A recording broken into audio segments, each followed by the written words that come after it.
पाक सऊदी कारोबारी ताल्लुकात बुलंदियों पर। सऊदी अरब का 50 रुकनी तिजारती वफ्द पाकिस्तान पहुंच गया। वजीर तिजारत जाम कमाल और वजीर पेट्रोलियम मुसद्दिक मलिक ने वफ्द का इस्तकबाल किया।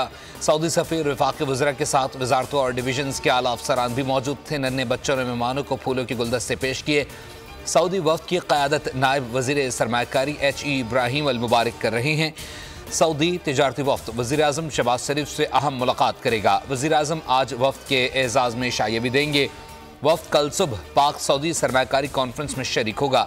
कई B2B मुलाकातें भी शेड्यूल हैं।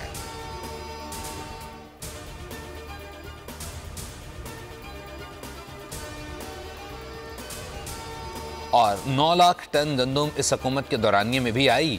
जो गंदम हमारे दौर में आई और जो अब आई, इसको स्कैंडल नहीं समझ रहा। इसका हल ढूंढने के बजाय एक दूसरे पर स्याही फेंकी जा रही है। अनवरुल्लाह काकड़ की प्रोग्राम बस बहुत हो गया में गुफ्तगू कहा, किसी इंक्वायरी के लिए मुझसे अभी तक राब्ता नहीं किया गया। इंक्वायरी कमेटी ने बुलाया तो ज़रूर जाऊँगा।